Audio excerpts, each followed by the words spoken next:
सबै नेपाली, हामी सबैको नेपाल। पार्टी जाति धर्म वर्गभन्दा माथि देख्नुपर्छ हाम्रो देशलाई। त्यसो भएको कारणले गर्दाखेरि यहाँ सत्तापक्ष र विपक्ष प्रतिपक्ष भन्ने कुरा छैन। देशको सिमाना, देशको अखण्डता, देशको सार्वभौमसत्ता जोगाउने कुरा हो। यसमा हामी सबैजना यहाँ उपस्थित सबै सांसदहरूको एउटै माग हुनु जरुरी छ। प्रधानमन्त्री जस्तो सरकारको प्रमुख व्यक्तिले जुन यो 17 गते राख्नुभएको अभिव्यक्ति छ, त्यो अभिव्यक्ति अविलम्ब सच्याउनुपर्छ। प्रधानमन्त्रीज्यू यहाँ उपस्थित हुनुपर्छ भन्ने म माग राख्दछु। यो हाम्रो नियमावलीको नियम 4 को 1 मा के भनिएको छ भने प्रत्येक सदस्यले बैठकमा आउनुपर्ने छ र बैठकमा आउनु अघि बस्नु अगाडि हाजिर गर्नुपर्ने छ भन्ने छ। म प्रधानमन्त्रीज्यू यहाँ आउँदाखेरि उहाँको हाजिर गर्नुभएको छ कि छैन त्यो हेर्नका लागि अभिलेख शाखालाई म अनुरोध गर्न चाहन्छु।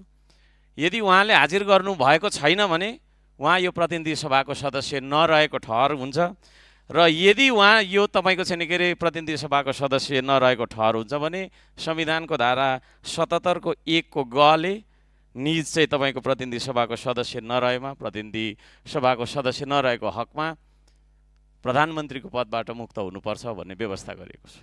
म उहाँको हाजिर यो अभिलेखमा छ कि छैन, उहाँ कतिचोटि आउनुभयो अहिलेसम्मको सदनको बैठकहरूमा र कतिचोटि उहाँले हाजिर गर्नुभयो यो पनि देखाइदिनको लागि म अनुरोध गर्न चाहन्छु।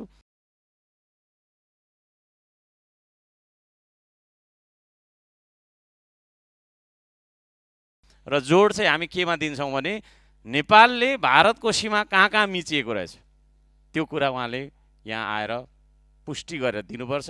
सरकारलाई गल्ती गर्ने छुट हुँदैन।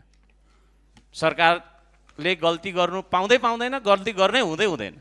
त्यसो भएको कारणले ऊ सरकार हो। यदि उहाँले चाहिँ नि आवेगमा आएर अथवा चाहिँ नि बिना पुष्टिको बिना प्रमाणको कुरा राखेको हो भने हामीलाई होइन, हर्क साम्पाङलाई होइन, यहाँका सांसदहरूलाई होइन, 3 करोड नेपालीलाई उहाँले सम्बोधन गरेर मैले यस्तै भइहालेछ भनेर माफी माग्नुपर्छ।